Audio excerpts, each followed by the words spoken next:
성찬은 말 그대로 거룩한 만찬을 성찬이라고 그럽니다.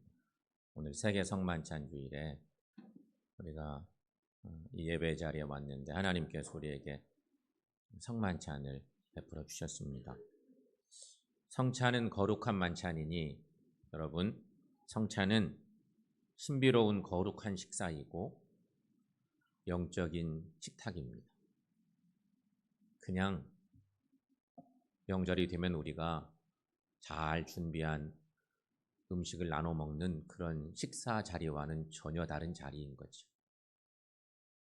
거룩한 만찬의 자리.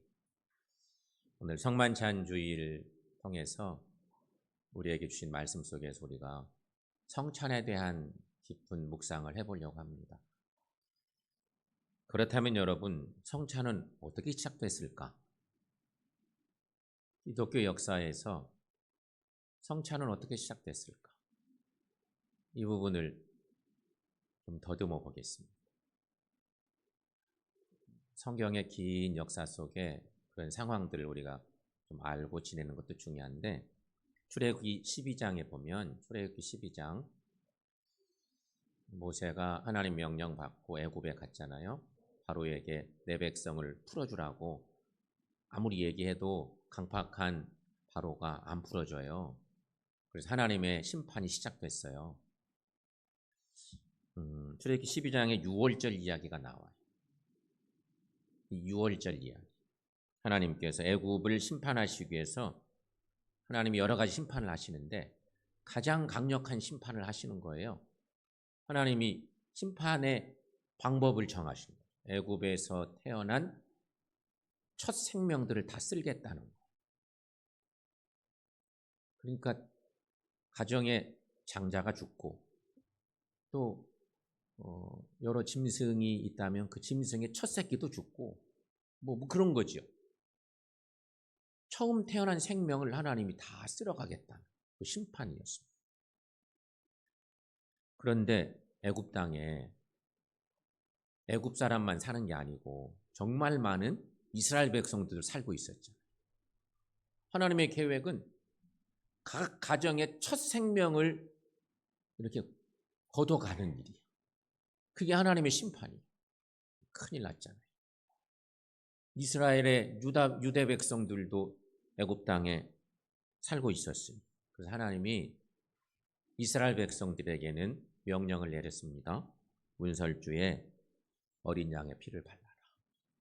그러면 하나님의 사자들이 심판하러 지나가다가 그 집에 문설주에 빨간 양의 피가 묻어 있으면 재앙이 뛰어넘어갈 것이다. 유월이라고 하는 것입니다. 그래서 결국 이스라엘 백성들이 하나님의 심판에서 이제 생명을 얻게 되는 그런 일인데, 출애굽기 12장 13절 말씀 여러분 거기 한번 읽어보겠습니다. 내가 애굽 땅을 칠 때에 그 피가 너희가 사는 집에 있어서 내가 피를 볼 때에 너희를 넘어가리니 재앙이 너희에게 내려 멸하지 아니하리라. 아멘. 이로써 이스라엘 백성들은 구원을 받습니다. 애굽의 첫 생명들은 다 심판받을 때 이스라엘 백성들은 문설주에 양의 피를 바르는 그런 하나님의 놀라운 구원의 은혜를 경험하고 결국은 다 살게 되었습니다. 그리고 출애굽의 구원의 은혜를 민족적으로 경험하죠. 하나님이 자기 백성들을 다 이제 애굽에서 출애굽시켜서 가나안을 향해 가게 하는 거죠.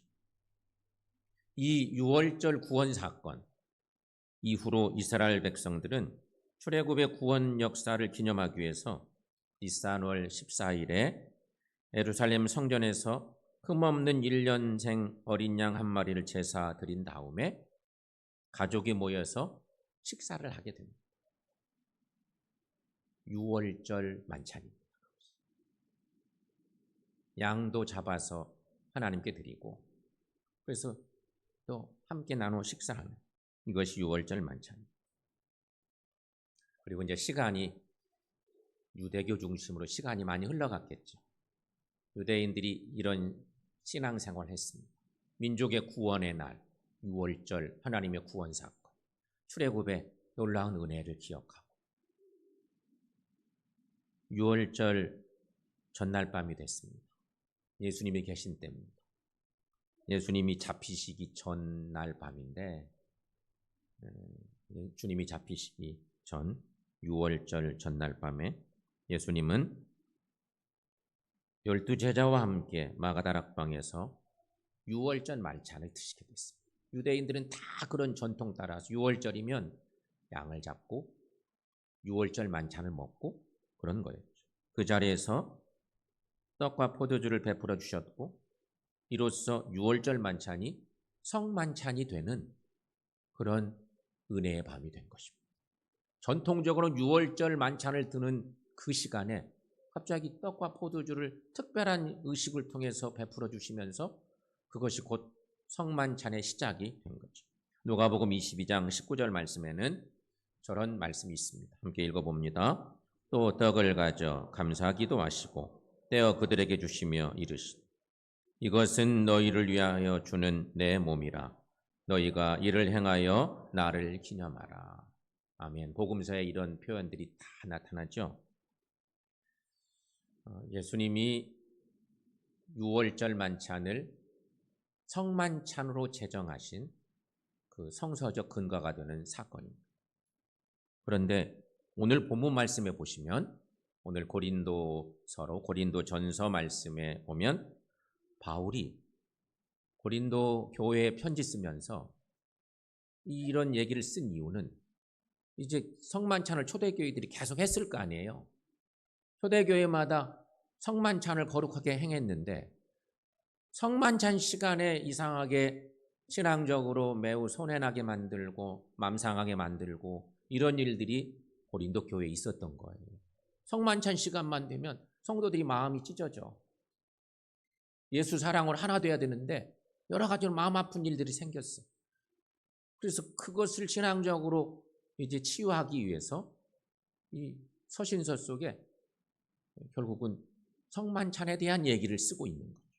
오늘 본문 중에 23절 말씀 보면 내가 너희에게 전한 것은 주께 받은 것입니다. 이렇게 시작되잖아요. 내가 너희에게 전한 것은 주님께 받은 것이다 라고 말하고 있습니다. 여러분, 바울은 예수님의 12제자들처럼 주님의 만찬에 참여하지는 않았던 사람입니다. 그렇죠? 성만찬 시간, 최후의 만찬 그 자리에 바울은 없었습니다. 예수님의 12제자가 거기 다 있었지만 바울은 없었죠. 하지만 바울은 간접 체험을 통해서 교리를 알리고 신앙 전통과 성례를 알린 아주 위대한 사람이었습니다. 그래서 바울은 이 성찬을 내가 너에게 전한 것은 예수님께로부터 받은 것이라고 하면서 증거하고 있죠. 오늘 본문의 증거를 보시면 아까 누가복음 22장 말씀을 봤었지만 고린도전서 11장 24, 25절 말씀 여러분 그 말씀을 함께 읽어보겠습니다. 축사하시고 떼어 이르시되 이것은 너희를 위하는 내 몸이니 이것을 행하여 나를 기념하라 하시고 식후에 또한 그와 같이 잔을 가지시고 이르시되 이 잔은 내 피로 세운 새 언약이니 이것을 행하여 마실 때마다 나를 기념하라. 아멘. 결국 성찬은 어린 양 6월절 어린 양이 되신 예수님을 통해서 시작된 거룩한 만찬입니다. 자, 그렇다면 여러분 두 번째 또 하나 생각할 것, 성찬의 의미는 뭐냐 하는 것입니다. 뭐든지 어떤 보여지는 형상이 있다거나 어떤 사건을 경험할 때 이 형상이 이 사건이 뭘 의미하냐 이게 참 중요하죠. 그걸 아는 것이 소중하니까. 떡은 주님의 몸이고 잔은 주님이 십자가에 흘리신 피를 의미합니다. 그래서 개혁교회는 성찬에 대해 여러 가지 주장들이 있지만 기념설 혹은 임재설을 주장합니다. 개혁교회의 성찬은 이런 특징을 갖고 있습니다. 우리가 성찬에 참여해서 떡과 포도주를 받을 때 주님과 영적으로 교제한다는 것입니다. 신앙생활 하는데 가장 중요한 게 영적인 교제예요. 그렇잖아요? 신앙인으로 사는데 하나님과 주님과 교제하는 일이 없어. 우리가 만약에. 그렇다면 이게 얼마나 마음 아픈 일이에요. 친구를 사귀는데 친구하고 교제가 안 일어나. 그럼 친구라고 할 수 없잖아요. 근데 이 성찬은 매우 소중한 것인데 떡과 포도주를 받을 때 주님과 영적으로 교제하는 것이. 따라서 여러분, 우리는 이런 영적 임재설을 우리가 믿고 사는 것입니다. 개신교 신자들에게 중요한 것은 기념설 혹은 영적 임재설인 것이에요. 그래서 성찬을 통해 주님을 만나고 주님과 하나됨을 고백하는 우리 모두가 되시기를 축원합니다. 성찬을 통하여 주님께서 십자가를 지고 돌아가신 고통을 느끼고 주님께서 부활하신 기쁨을 같이 하는 은혜가 있기를 축원합니다. 고린도후서 5장 15절 말씀에서 이런 말씀이 있습니다. 거기도 함께 읽습니다. 그가 모든 사람을 대신하여 죽으심은 살아있는 자들로 하여금 다시는 그들 자신을 위하여 살지 않고 오직 그들을 대신하여 죽었다가 다시 살아나신 이를 위하여 살게 하려 함이라. 아멘. 그러므로 여러분, 우리 주님의 죽음과 부활은 이 얼마나 소중한 일이에요. 주님의 죽으심과 부활은 성찬을 받는 모든 사람들의 죽음이고 부활이라는 것입니다. 성찬에 참여할 때 이 고백이 있어야 돼요. 성찬을 통해 내가 주님과 교제합니다. 영적. 주님의 죽으심, 주님의 부활은 나의 죽음이고 나의 부활입니다. 이 고백이 믿음의 놀라운 고백이 있기를 축원합니다. 세 번째는 그렇다면 성찬에 어떤 마음으로 참여해야 할까 하는 것입니다. 우리가 지금 성찬을 앞에 두고 있는데 성찬에 참여할 때 어떤 마음으로 참여해야 할까? 성경 말씀에 보면 오늘 본문 27절 말씀 여러분 거기 함께 읽습니다. 그러므로 누구든지 주의 떡이나 잔을 합당하지 않게 먹고 마시는 자는 주의 몸과 피에 대하여 죄를 짓는 것이. 아멘. 서두에도 말씀드렸지만 고린도 전서에 이 주께서 제정하신 성만찬에 대한 얘기를 이렇게 기록하고 있는 이유는 고린도 교인들이 열심히 예배를 드리는데 성만찬 시간에만 성찬 예배 때 상처받는 사람들이 많아요. 막 소외되는 것 같은 느낌을 받는 사람들이 생겨. 그러니 얼마나 이게 거룩한 예배인데 만찬인데 이게 얼마나 가슴 아픈 일이에요. 그래서 이런 메시지가 있는 거죠. 여기 주목해 볼 것은 합당하지 않다. 주의 떡이나 잔을 합당하지 않게 먹고 마시는 자. 이런 표현의 말씀이 있잖아요. 합당하지 않다는 것은 주님의 죽으심이 나의 죄 때문임을 믿지 않는 사람을 말합니다. 또 오직 희생과 사랑으로 예수님의 뜻을 받들 생각을 하지 않는 사람을 말하는 것입니다. 그러니까 불신앙적이고 비신앙적인 것이죠. 그리스도인답지 못한 주님의 죽으심과 부활을 믿고 신앙적으로 결단하고 주님처럼 살아야 되겠다 다짐하고 그렇게 희생의 삶을 살아야 되는데 예배는 드리는데 그런 희생은 나는 싫어. 좋은 열매만 내게 필요하지 쓴 열매 같은 것은 나는 싫어. 이런 교인들이 있었던 거예요. 예배에 참여 그러면서. 그런 얘기를 합니다. 그러므로 여러분 참 성도라면 성찬을 받기 전에 예수님을 구세적으로 믿고 그분을 위해 헌신할 각오를 해야 한다는 것입니다. 성찬은 일반 식사와는 구별되어야 합니다. 그러나 고린도 교회는 그러지가 못했던 것입니다. 많이 가진 사람과 적게 가진 사람이 교회에서 성찬을 나누는 일로 항상 불편했던 것입니다. 초대교회에서 이런 일이 벌어지고 그래서 그렇잖아요. 세상에서도 소외되고 여러 가지 마음 아픈데 교회에서 예배드리면서도 그런 일로 마음 아파. 홀대당하는 사람, 소외된 사람은 계속 홀대당하고 소외되고, 너 같은 사람들은 저쪽으로 가라고 뭐 이런 홀대당함이 있으니까 얼마나 하나님이 마음 아팠을까. 그렇다면 여러분, 성도가 성찬에 참여하는 좋은 방법은 뭘까요? 성서는 말합니다. 오늘 말씀 중에 28절 말씀인데, 자, 거기도 마지막으로 함께 읽습니다. 사람이 자기를 살피고 그 후에야 이 떡을 먹고 이 잔을 마실지니. 아멘. 성찬식이 임할 때 반성하고 회개하는 마음으로 참여해야 한다는 것입니다.